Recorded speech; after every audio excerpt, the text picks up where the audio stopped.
Adlaw nga Miyerkules karon mga kaigsuunan, petsa 12 sa bulan sa Abril tuig 2023. Ang pagbasa kinutlo gikan sa Ebanghelyo sumala ni San Lucas kapitulo 24 bersikulo 13 ngadto sa 35. Sa maong adlaw, duha ka sumusunod ni Jesus ang naglakaw paingon sa usa ka balangay nga ginganlag Emmaus, mga 11 ka kilometro gikan sa Jerusalem, ug naghisgot may tungod sa tanang mga butang nga nahitabo. Samtang nagsultihanay sila, miduol si Jesus ug mikuyog kanila. Nakita nila siya apan wala sila makaila kaniya. Ug miingon si Jesus kanila, unsa bay inyong gipanaghisgutan samtang naglakaw kamo? Mihunong sila nga subo ang panagway, ug ang usa kanila nga ginganlag Kleopas nangutana kani, ikaw ra siguro'y bisita sa Jerusalem nga wala mahibalo sa mga nahitabo didto niining pipila ka adlaw nga milabay?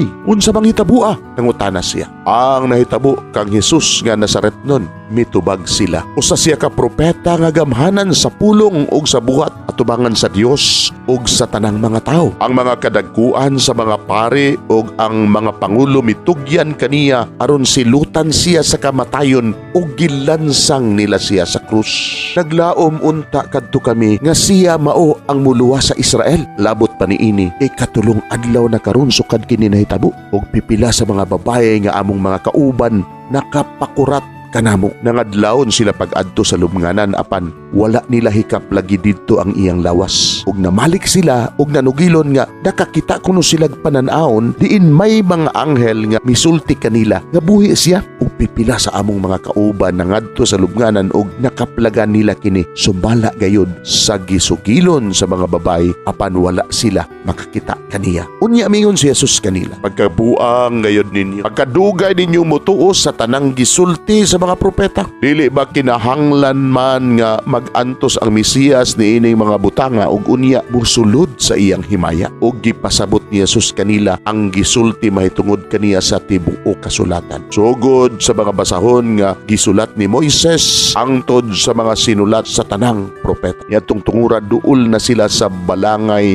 nga ilang adtuan ug daw nagpasabot si Jesus nga bupadayon lang siya sa una. Apan gihawiran nila siya ug giingnan, anilang tama mahulay kay hapit na magabi. Busa midayon siya og nagpabilin uban kanila. Sa ila ng pagpanihapon, gikuha niya ang pan og gipanalanginan kini, unya gipikas-pikas o gihatag kanila. Diha-diha nabuka ang ilang mga mata og nakaila sila kaniya apan nahanaw siya. Nag-ingnanay sila. Dili ba ingon sa may kalayo nga nagdilaab sa atong kasing-kasing sa dihang nagsulti siya og nagpatinaw kanato sa kasulatan didto sa dalan? Ug nanindog sila dayon og namalik sa Jerusalem diin nakaplaga nila ang napulog usa ka tinun-an ug ang uban pa nga nagkatigom nga nag-ingon, tinuod gayod nga nabanhaw ang Ginoo. Nagpakita siya kang Simon. Unya gisaysay sa duha ka tawo ang nahitabo didto sa dalan ug ang pagkaila nila sa Ginoo sa iyang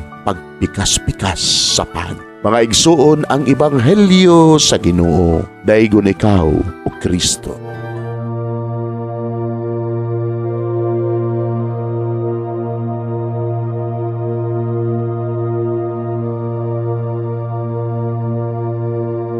Pagampo sa dili pa magsugod sa trabaho. Magampo kita. Sa ngalan samahan, sa Anak ug sa Espiritu Santo. Amen. Langit mo namong Amahan, sa among pagsulod nining trabahuan, among gidala ang imong presensya uban kanamo. Among gipamulong ang imong kalinaw, imong grasya, imong kaluoy, ug ang imong perpektong hanay sa among mga trabaho. Among gipadayag ang imong gahom, labaw sa tanan, diha sa mga butang nga among mahimo, masulti, mahuna-unaan, ug mahukman sulod nining adlaw. Ginoo, nagapasalamat kami sa gasa sa kinabuhi, niining bagong adlaw, niining kahigayunan nga kami nakasulod sa trabaho ug mamahimong parte niining nga grupo. Salamat sa mga gasa nga imong gitugyan kanamo. Hamong gamiton kini diha sa pagimaya kanimo. Hatagi kami sa kusog ug kadasig sa pagbuhat sa among mga trabaho. Panalangini ang among mga proyekto mga ideya ug kusog aron sa ingon bisan sa pinakagamay namong mga kalampusan magahatag kini sa imong himaya. Ubani kami Ginoo sa among pagtrabaho nining adlaw. Puna kini nga lugar sa inspirasyon ug kusog. Tabangi kami nga magtrabaho isip usa ka grupo nga mapakita sa usag-usa ang kamaayo. Himuha kami nga maayo nga makabot namo ang mga butang nga kinahanglan namong buhaton. Himuha kini nga lugar nga puno sa kalipay ug panagigalaay. Ug kamugaway ug kalinaw ang mapatigbabaw niining dapita. Ginoo, kung kami ana sa kalibog, giyahi kami. Kung kami muwadaan sa kadasig ug paglaom, dasiga kami.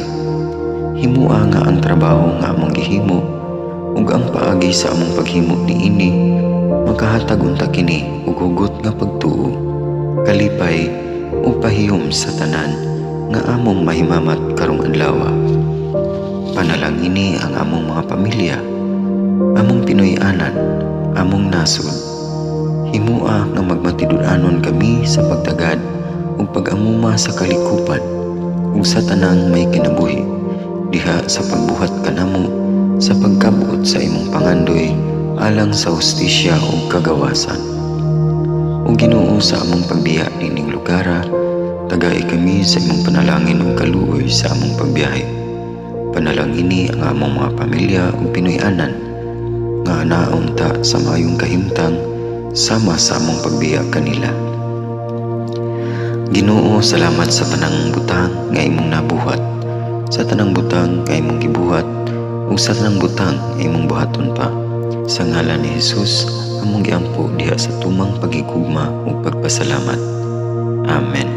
Sa ngalan sa Amahan, sa Anak ug sa Espiritu Santo. Amen.